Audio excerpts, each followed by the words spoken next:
Hello, you're back with Dave and Tim at the Single Malt Review as we return once again to Scotland, to blended whisky territory, thanks to a North Star and their Taro series. Indeed, they're at it again, North Star, and what they are at is producing compellingly priced whiskies that I then go out and buy. Case in point, we have got the Fool, slightly ambiguously named, and one might say, well, I'm the fool for going out there and buying in any way classy blended whiskey that so nakedly describes itself as 20% malt, 80% grain. It's like, ooh, that's a bit ordinary, and it is. That's pretty much.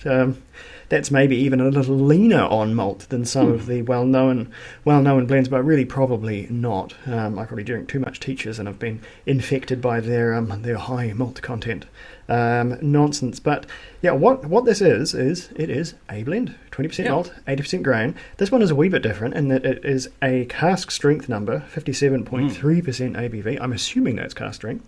It's very, very strong, one way or the other, and it is also 8 years old, which is not a small number of years. I would have put that on the front of the bottle personally, but no, 8 years old. I'm not going to make a song and dance about it, but there you go.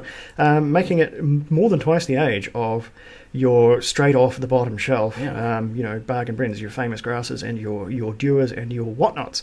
So compositionally maybe similar, but in terms of how it's presented, this is something a wee bit different. There's also a 6-year-old expression of the Full, which I think was one that's more widely available. However, the 8-year-old is obviously a little more niche. Also matured in sherry hogsheads though, so otherwise quite the same, quite similar. So then, this one also nicely presented. I don't believe it's coloured or chill filtered, and so here you go. That's what a blend actually looks like at 8 years old, which is a damn sight lighter than what most 3-year-olds come out looking like, glowing irradiated orange because of all the caramel colouring dumped in. But never mind. So I'm talking this whiskey up like it's going to be a big thing, and it's not really. It's it's a whiskey designed to be enjoyed, and it is extremely enjoyable. But it's not going to, like, Dave isn't going to have to be retrieved from the neighbour's garden because he got that much of a start from it. It's not really that kind of whiskey. It's not really. It's jam. But what it is, I think it's pretty good, wholesome stuff. Yeah, cashews, almonds, honeycomb. Big bit of prickle peanut too on that one. But yeah, it's very Speyside coded, you'd say. It's not really giving me a lot of sherry. It's not giving me any peat whatsoever. So goodness knows what malts they use. But I think pretty, spick and span Speysides here. Nothing too weird, nothing too quirky. Just like a blend should, they've gone for the blenders. Be they Linkwood or Cragganmore or whatever else you're going for. Nice, light, crispy.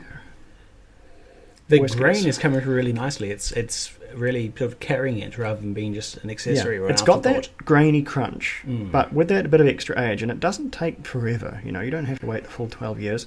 It's beginning to get that lovely butterscotchy, Russian fudgy delectability to it that you just don't get with 3-year-old grain. 3-year-old grain just has that very, very blank, very aggressive mouth sort of scarring. Just we all know it. Everybody knows it. Some better than others, but you know when you've got it. This one, the edge is starting to come off with that not insignificant wee bit of age. So at full strength, and I'm going to say right now it's a little harsh at full strength, but hey, punchy. Always sharp. It's very punchy. I'm getting a hint of peat, with a smidge. I'm not sure. It's too strong for me to say one way or the other. My smouldering taste buds. It does rather smoulder the taste buds. Yeah. But there is, you said peanut brittle earlier, and lots of that. Lots of lovely natural almond, unroasted almond, a little bit of sort of sugar dusted nuts, but yeah, very quite light, quite ethereal. Nothing big, nothing too impactful beyond the ABV, which is why I thoroughly recommend some water, or as I have been enjoying on a few hot summers' days, an ice cube. It's perfect ice cube whiskey.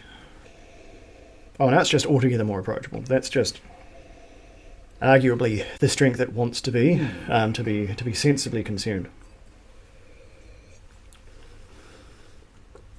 So everything's still there. It's just that much more accessible. Maybe you're turning me around on this little thread of peat here.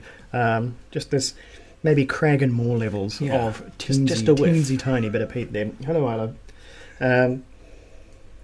Intriguing. And there's a teensy little bit of sulphur burning off, probably just as I put water in. That'll probably cook off and disappear pretty shortly, but not without its dynamism, given its simple composition. I'm not sure where the grain comes from. It's probably North British or something like that, one of the usual suspects, but that it did not specify, nor of course did it specify the malt, so it's a bit of a black box in terms of where all these component parts come in. So it really does showcase for grain in a way blends typically don't.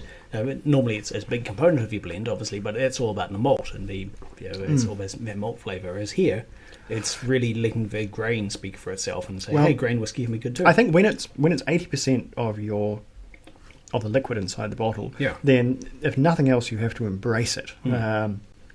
I think the more typical blended whiskies, they spend a lot of time dancing around the fact that they're mostly grain whiskey. They don't want to talk about the grain whiskey. They want to make allusions to, there's some microscopic amount of Macallan in here, good grief, and things like that. They want to talk about malty, fruity notes, and they want to put all of the spotlight on their malt whiskey because that's what's fashionable, especially in aged blends.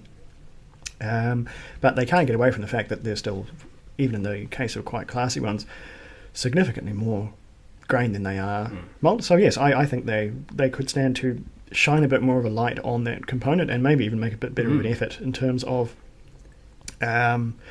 treating that whiskey a bit better. I don't know if anyone that's even when it's dipped into the state of aforementioned bottom shelf blends these days, and I mentioned Dewars and Famous Grass, and you could almost, it's like a police lineup of bad offenders there.